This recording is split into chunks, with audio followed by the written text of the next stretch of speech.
Hi,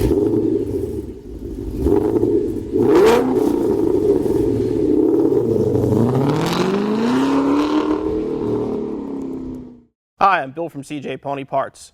With our iBox Sportline springs and our niche GT5 wheels, the stance in our 2011 Mustang is pretty much perfect. For our next modification, we're looking to improve the ride quality as well as the handling by upgrading the factory shocks and struts. While the factory stuff will work on a lowered car, they're designed for a factory height, so it's definitely not optimum. So today we're going to remove our factory shocks and struts and replace them with this high-performance kit from Bilstein. This shock and strut kit is designed for the 2005 through 2010 GT or V6, as well as the 2007 through 2014 GT500. You might notice we didn't mention the 2011 GT.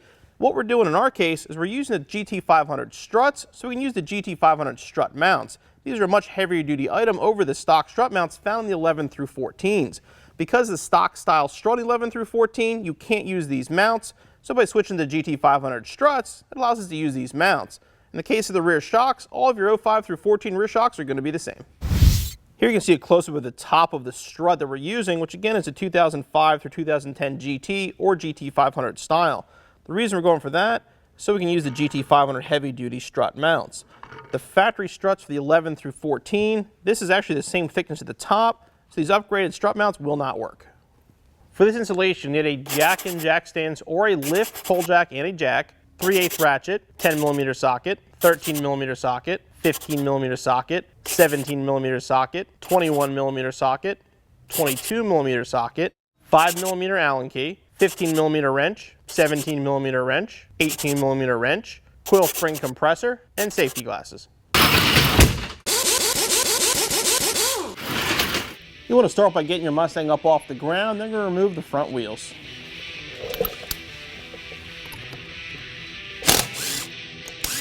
We'll start by disconnecting the strut from the sway bar end link here.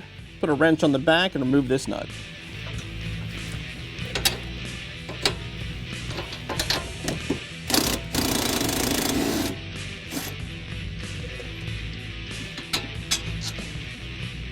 Remove the brake line next. There's a small bolt behind the strut. Remove that and remove the bracket.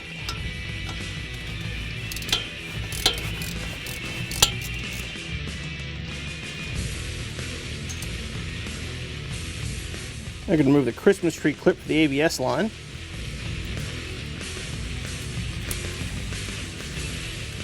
Now we can unbolt the strut from the spindle. Now you want to support the lower control arm before removing the lower bolt.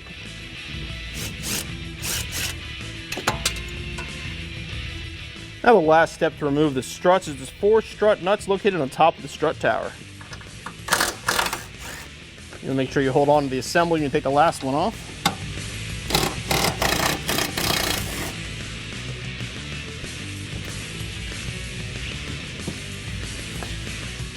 I'll remove the strut assembly.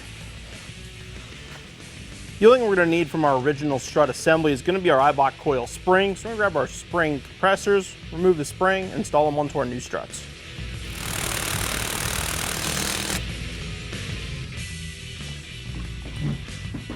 And once it's compressed, we can remove the upper strut nut, which holds on our strut mount.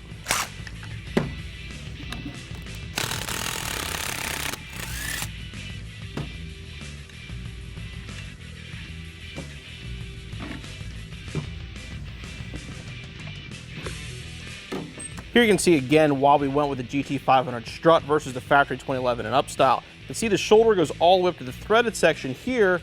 If we try to install our GT500 mounts, they won't go down far enough. Here's a comparison again between the GT500 mount here and the stock mount. You can see it's a much beefier piece, definitely better for high performance applications. Now we'll install our iBox spring onto our new strut. Make sure it's seated properly.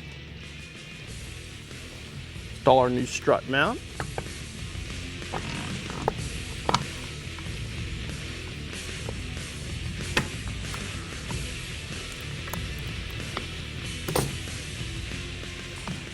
Make sure that's lined up as well.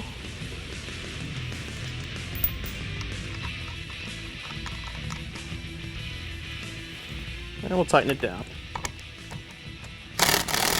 Okay, to make sure our spring is lined up in the base of our strut as well as the top of our strut mount. We can release tension on our spring compressor.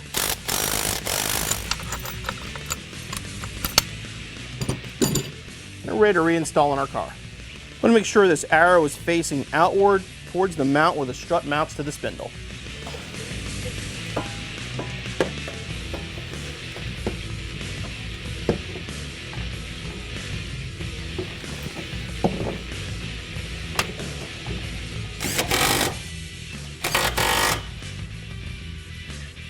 Now we'll get the spindle back up to place into our strut.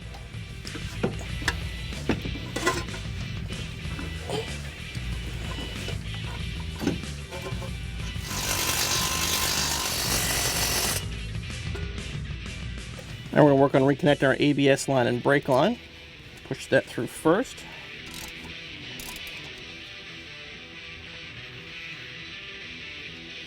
And I should have mentioned the hole back here on our Bilstein is actually not threaded like the factory one is, but the hardware provided by Ford will thread into it and hold it in place. And we can reconnect our sway bar.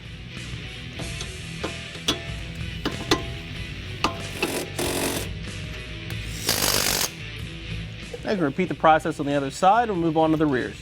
To start the rear shock installation, you have to get the top shock nut. It's going to be located behind these panels here. You want to pull that aside, and that's it right there.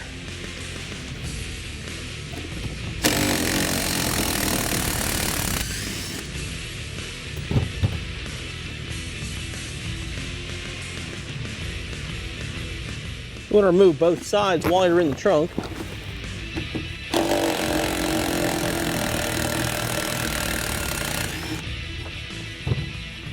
And now we can move under the car. Once you have the car up in the air, the rear shock's removed by removing this bolt right here. Fortunately, if you pull it out, it's going to hit your sway bar, so you're going to start by removing the end link so the sway bar can swing down. You'll want to support the axle. Now we can pull the sway bar down.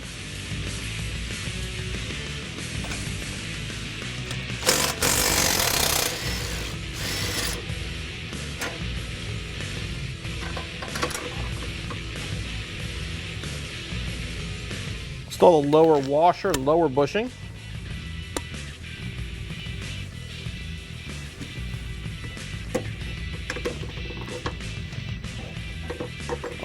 Reinstall the factory nut and bolt.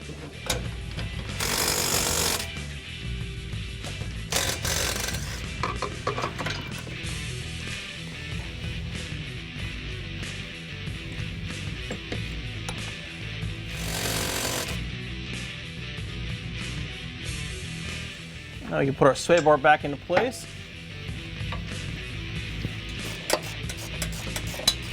We can release our pull jack. Now we can go in the trunk and install the nuts on top of our shocks. If you're doing this install on the ground, you can use your floor jack on the pumpkin and simply jack the rear up into place to put these on. If you're doing it on a lift like we are, just put the car back on the ground, they'll go up into place. Then you'll want to install the top bushing, washer, and then the nut. And tighten it down. If it spins, you can use a 5mm to hold the strut assembly and then tighten it with a ratcheting wrench.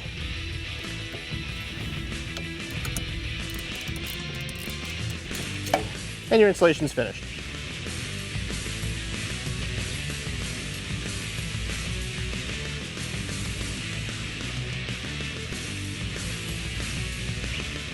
Unfortunately, the snowy roads here in Pennsylvania are going to keep us from doing our normal test drive, but given the fact that Ford looked to Bilstein for high-performance shocks and struts for both the 0304 Cobra as well as the Cobra R, we know they're going to do a great job on our 2011. Installation should take you around 3 hours, so you'll be back on the road in no time.